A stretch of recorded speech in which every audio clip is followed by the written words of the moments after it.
Hello અને નમસ્કાર મિત્રો, કેમ છો બધા? મજામાં ને? મિત્રો, હું મહેતા ફરી એકવાર સ્વાગત કરું છું તમારું તમારી પોતાની ચેનલ પર. મિત્રો, ઘણીવાર આપણા મનમાં એવો પ્રશ્ન થાય છે કે આપણી કિડની સ્વસ્થ છે કે નહીં. તો મિત્રો, આ વિડીયોમાં તેને લગતા તમારા તમામ પ્રશ્નોના જવાબ તમને મળી જશે. સૌથી પહેલા તો મિત્રો, હું અમુક લક્ષણો તમને લોકોને જણાવવાનો છું. જો તે લક્ષણો તમારા શરીરમાં પણ જોવા મળે છે તો એનો મતલબ તમારી કિડની સાથે કંઈક ગડબડ છે.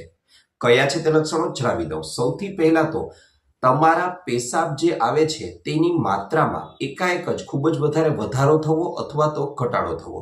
તેની સાથે સાથે પેશાબનો છે તે રંગ બદલવો, એટલે કે તે વધારે પીળાશ પડતો અથવા તો ઘાટો લાલાશ પડતા રંગનો આવવો, પેશાબમાં ગંદકી આવવી અથવા રાત્રે પેશાબ માટે તમારે વારંવાર ઉઠવું પડે છે, તો આ પણ ઈશારો કરે છે કે તમારી કિડની ક્યાંક ને ક્યાંક ખરાબ થઈ રહી છે. સાથે સાથે વાત કરવા જાઓ મિત્રો, તો વજન છે તે તમારું એકાએક વધવા લાગવું.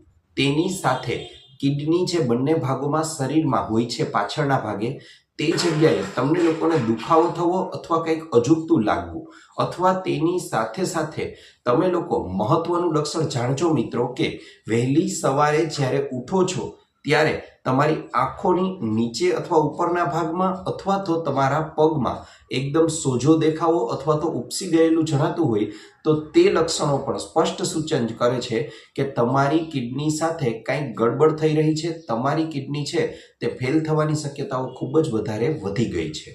મિત્રો, આ તો વાત થઈ કેટલાક એવા લક્ષણોની કે જે સૂચન કરે છે કે કિડની છે તે ધીમે ધીમે ખરાબ થવા લાગી છે. પણ હવે એવો પ્રશ્ન થાય કે શું આ ખરાબ થતી કિડનીને આપણે લોકો અટકાવી શકીએ છીએ? શું તેને બચાવી શકીએ છીએ? તો જી હા મિત્રો, હવે તમને એના વિશે વાત કરી દઉં.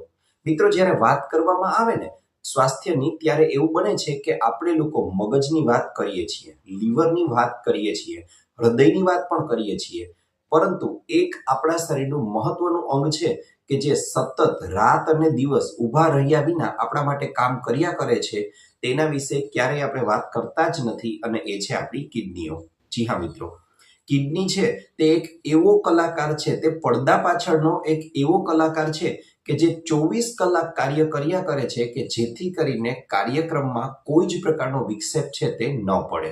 મિત્રો, આગળ વાત કરવા જઈએ તો તમને જણાવી દઉં કે ભલે તમને લોકોને આપણી કિડની છે તે સુપરસ્ટાર ન લાગતી હોય, પરંતુ આપણી કિડની છે તે આપણા શરીર માટે ખૂબ જ મહત્વનો ભાગ ભજવે છે. તેની સાથે સાથે મિત્રો, વાત કરવા જાઉં તો આજકાલ તમે લોકો જોતા હશો કે કિડનીના દર્દીઓની સંખ્યા દિવસે ને દિવસે વધતી જાય છે. હવે પ્રશ્ન એવો થાય કે આ કિડનીમાં સુધાર લઈ આવવા શું કરવું? તો મિત્રો, તમને એ પણ જણાવી દઉં કે કિડનીમાં એકવાર જો તકલીફ ઊભી થાય તો તેને ફરીથી રિપેર કરવી થોડી કઠિન બની જાય છે.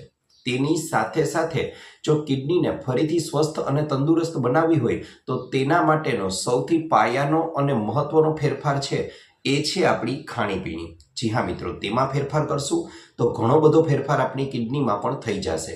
તેની સાથે સાથે મિત્રો, તમને જણાવી દઉં કે આગલી 5 થી 7 મિનિટ દરમિયાન હું તમને લોકોને એવા કેટલાક ફળો, એવા કેટલાક શાકભાજીઓ વિશે જણાવવાનો છું કે જેનું સવિશેષ સેવન કરવામાં આવે તો તમારા લોકોની કિડની છે તે પણ ફરીથી સ્વસ્થ થતી કાર્ય કરવા લાગશે અને પોતે પણ સ્વસ્થ બની જશે. મિત્રો, ત્યારબાદ વાત કરવા જાઉં તો કિડની છે તે 24 કલાક આપણા શરીર માટે ફિલ્ટરનું કાર્ય કરે છે. તમને જણાવી દઉં કે આપણી કિડનીઓ છે તે આખા દિવસનું લગભગ 200 લીટર જેટલું લોહી છે તેને ફિલ્ટર કરવાનું કાર્ય કરે છે. અને આ કાર્ય ખરેખરમાં ખૂબ જ વધારે છે, કારણ કે કિડનીની સાઇઝ પણ આપણી મુઠ્ઠી જેવડી હોય છે. અને મિત્રો, તમને જણાવી દઉં કે કિડનીનું કાર્ય માત્ર લોહીને ફિલ્ટર કરવા સુધી જ મર્યાદિત નથી, પરંતુ બ્લડ પ્રેશરને પણ કંટ્રોલ કરવાનું, સાથે સાથે નવા લોહીને બનાવવાનું, આ ઉપરાંત શરીરમાં રહેલા અનેક અંતઃસ્ત્રાવોને નિયંત્રિત કરવાનું કાર્ય કિડની છે તે પોતે એકલી કરે છે. અને એટલા માટે જ કહેવાય છે કે જો કિડનીમાં કોઈ જ પ્રકારની તકલીફ ઊભી થાય ને તો તેની અસર આપણા આખા શરીર પર જોવા મળે છે. અને મિત્રો, જો તમારી કિડનીમાં પણ કોઈ જ પ્રકારની તકલીફ ઊભી થાય છે તો વિડીયોના શરૂઆતમાં જણાવેલા લક્ષણો છે તે તમને લોકોને જોવા મળે છે. ઘણીવાર કિડનીના પેશન્ટ છે તેને શ્વાસ ચડવાની સમસ્યા પણ જોવા મળે છે. મિત્રો, તમને લોકોને જણાવી દઉં કે આવા લક્ષણો છે તે ગંભીર માનવામાં આવે છે, અને એટલા માટે જ આપણે લોકોએ આપણી કિડનીની સારી રીતે સાર સંભાળ લેવી એ ખૂબ જ વધારે જરૂરી બની જાય છે. હવે પ્રશ્ન એવો થાય કે એના માટે શું કરવું? તો બસ ફેરફાર કરવાની જરૂર છે માત્ર ને માત્ર આપણી રોજબરોજની ખાણીપીણીમાં. મિત્રો, અંગ્રેજીમાં એક કહેવત છે કે you are what you eat. જી હા મિત્રો, આ કહેવત એકદમ આપણી કિડની માટે સાચી છે, કારણ કે તમારું સ્વાસ્થ્ય એવું જ રહેશે જેવું તમે લોકો ખાઈ રહ્યા છો. જેમ કે મિત્રો, ઉદાહરણ સાથે વાત કરવા જાવ તો તમે લોકો મીઠું વધારે ખાઈ રહ્યા છો, એનો મતલબ સોલ્ટેડ ખોરાક છે તેને વધારે માત્રામાં તમે તેનું સેવન કરી રહ્યા છો, તો તેની અસર તમારા બ્લડ પ્રેશર પર થાય છે અને તેની આડઅસર છે તે આડકતરી રીતે તો તમારી કિડની પર પણ જોવા મળે જ છે.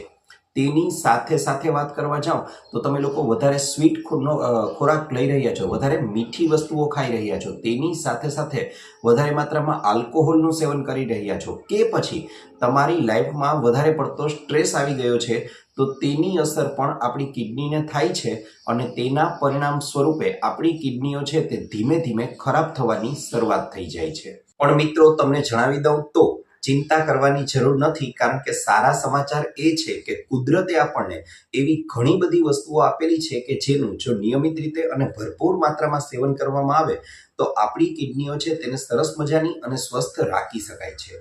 તેમાં નંબર 1 ઉપર જે વસ્તુને સ્થાન મળેલું છે તેનું નામ છે પાણી. જી હા મિત્રો, તમારે લોકોએ તમારી કિડનીને સ્વસ્થ રાખવા માટે ભરપૂર માત્રામાં પાણી તો પીવું જ જોઈએ.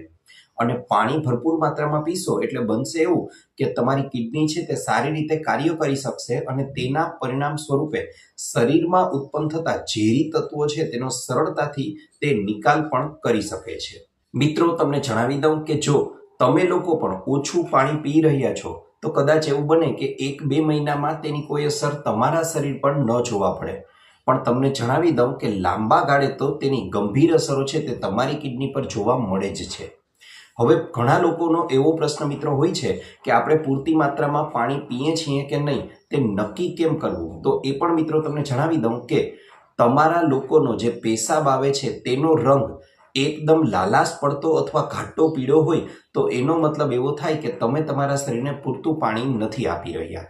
પણ જ્યારે આ રંગ બદલાઈને ખૂબ જ એકદમ આછો પીળો અથવા તો સફેદ રંગનો આવે છે પેશાબ, ત્યારે સમજવું કે તમારા શરીરને પૂરતી માત્રામાં પાણી હવે મળી રહ્યું છે.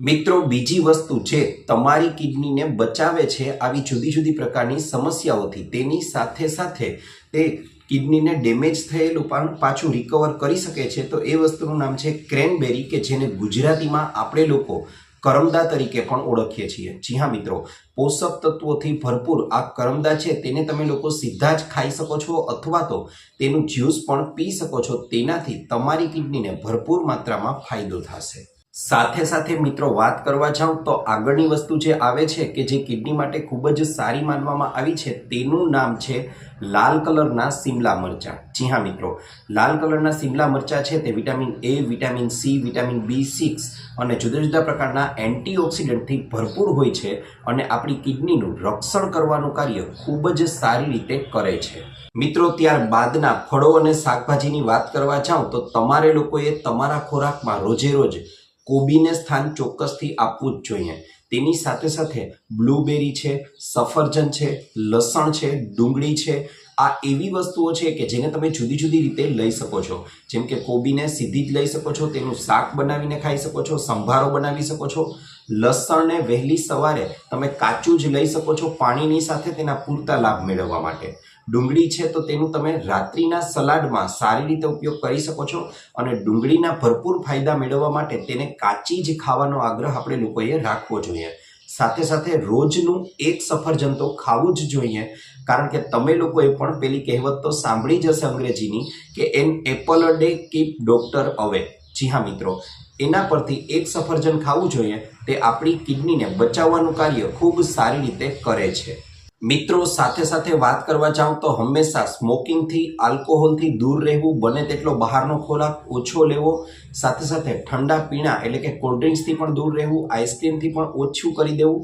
તો આવી વસ્તુઓનું ધ્યાન રાખવાનું, સાથે પૂરતી ઊંઘ લેવાની છે, સ્ટ્રેસથી દૂર રહેવાનું છે, યોગા છે, પ્રાણાયામ છે, જુદા જુદા પ્રકારની હળવી કસરતો છે, વોકિંગ છે, રનિંગ છે, સ્વિમિંગ છે, સાયકલિંગ છે, આવી વસ્તુઓ કરવાનું રોજે રોજના જીવનમાં રાખશો તો તમારી કિડની પણ ચોક્કસથી ફરીથી સ્વસ્થ અને તંદુરસ્ત બની રહેશે.